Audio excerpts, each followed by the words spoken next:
Сәлем баршаларыңызға. Бүгін мен сіздерге кәдеден жасалған аджикінің рецебімен бөлісетін боламын.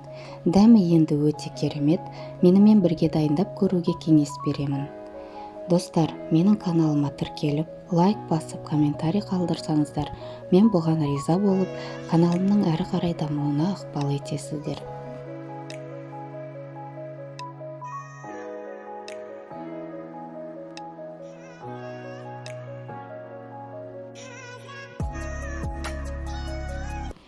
Алдымен кәдіні жуып, тазартып аламыз.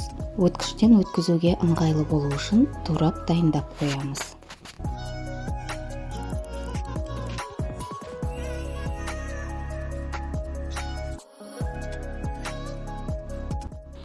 Қызанақты терісінен оңай тазартып алу үшін тостағанға 1,5 килограмм қызанақты салып, үстіне қайнаған суды құямыз. 1-2 минутқа қойып қоямыз.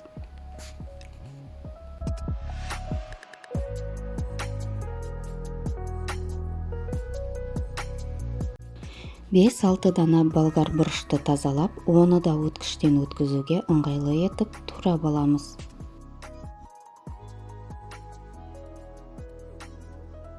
Дәл солай 4-5 дана сәбізді де тазартып тураймыз.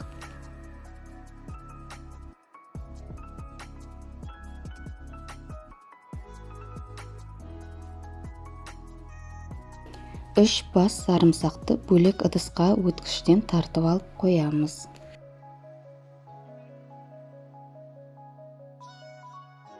Енді кәдіні, артынша қызанағымызды, болгар бұрышты, сәбізді, 3 дана ащы бұрышты өткіштен өткіземіз.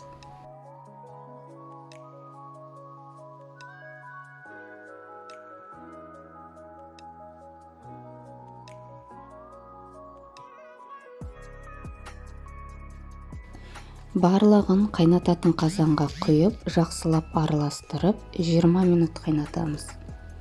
Анда-санда араластырып тұрамыз.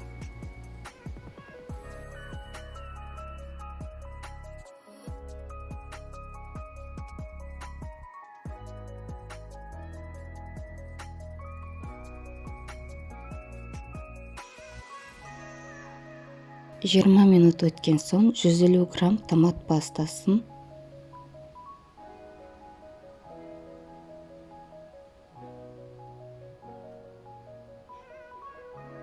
150 грамм қант,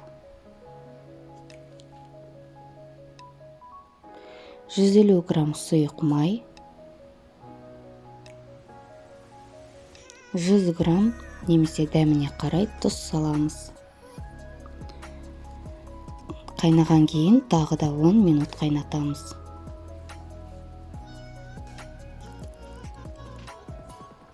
Он минут өткеннен соң 3 дана сарымсақ пен 1 ас қасық 70% сірке суын немесе 9% 100 грамм сірке суын құямыз.